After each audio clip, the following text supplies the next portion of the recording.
নতুন অর্থ বছরের প্রস্তাবিত বাজেটে পুঁজিবাজার উন্নয়নের বেসরকারি বিনিয়োগ হাব গড়ে তোলার কথা বলা হয়েছে। দীর্ঘমেয়াদী বিনিয়োগ অর্থায়নের জন্য বেশ কিছু উন্নয়নের কথা বলা হলেও ভালো কোম্পানি তালিকাভুক্তিতে নেওয়া হয়নি কর ছাড়ের উদ্যোগ। তাই কাঠামোগত উন্নয়নে বাজারের গতি বাড়লেও কর ছাড়ের মতো কিছু সিদ্ধান্ত দরকার ছিল বলে মত বিশেষজ্ঞদের। অপরদিকে যেসব উদ্যোগ নেয়ার কথা বলা হয়েছে সেগুলো গত কয়েক বছর ধরে কিছু অসাধু ব্যবসায়ীদের জন্য বাস্তবায়ন হচ্ছে না বলে জানান বিশ্লেষকরা।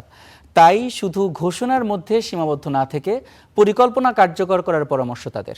আতাউর নিয়ন এ ব্যাপারে রিপোর্ট করেছেন।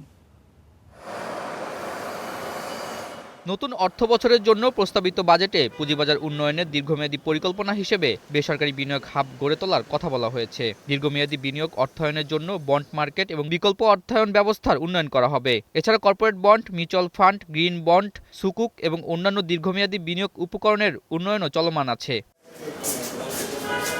সম্ভাবনাময় কোম্পানিগুলোর তালিকাভুক্ত হওয়া সহজ করতে জটিলতা কমিয়ে এনে সময় কমিয়ে আনার উদ্যোগ নেওয়া হবে। বাজারের লেনদেন প্রক্রিয়া আরও দ্রুত করার উদ্যোগ নেওয়ার অংশ হিসেবে শেয়ার দিনে কিনে দিনে বিক্রির ব্যবস্থা করা হবে। এছাড়া বিদেশি বিনিয়োগকারীদের মুনাফা ও শেয়ার বিক্রির অর্থ দিনেরটা দিনেই তুলে নেওয়ার ব্যবস্থা করা হবে। এসব উদ্যোগ বাজারের গতি বাড়াবে বলে মনে করেন ব্যবসায়ীরা। তবে এর সঙ্গে কর ছাড়ের মতো কিছু সিদ্ধান্ত দরকার ছিল বলে মত তাদের। এখন 5% ডিফারেন্স আছে, এটার উপরে সরকার কোনো কিছু করেন নাই, যেভাবে আছে এভাবেই রেখে দিয়েছেন। সো উনাদের বক্তব্য হলো যে 10% দিলেও খুব বেশি যে লিস্টিং হয় কথাটা এরকমও না, উনাদের বক্তব্য।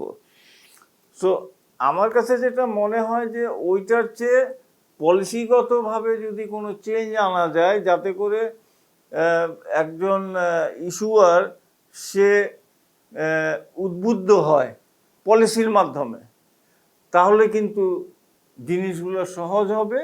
বিশ্লেষকরা বলছেন, নতুন বাজেটে যেসব উদ্যোগ নেওয়ার কথা বলা হয়েছে সেগুলো গত কয়েক বছর ধরেই চলমান। কিছু অসাধু ব্যবসায়ীদের জন্য বাস্তবায়ন হচ্ছে না। তাই শুধু ঘোষণার মধ্যে সীমাবদ্ধ না থেকে পরিকল্পনা কার্যকর করার পরামর্শ তাদের। ডিএসসির যারা আছে তাদের সদিচ্ছা, যারা এখানে বার্গেনিং গ্রুপ আছে তাদের সদিচ্ছা, কারণ দে আর ইনডাইরেক্টলি এগুলোকে তারা ঝুলিয়ে রাখছে।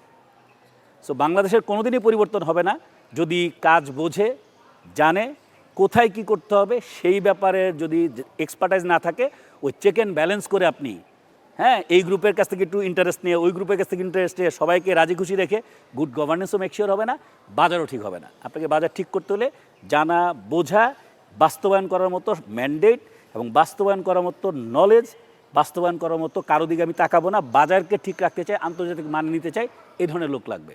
বিশ্লেষকদের মতে পুঁজিবাজারের মূল সংকট চাহিদা অনুযায়ী মানসম্পন্ন কোম্পানির শেয়ারের ঘাটতি ও অনিয়ম ঠেকাতে নিয়ন্ত্রক সংস্থাকে স্বাধীনভাবে কাজ করতে দেয়া। সরকারকে এই দিকে বেশি নজর দিতে হবে।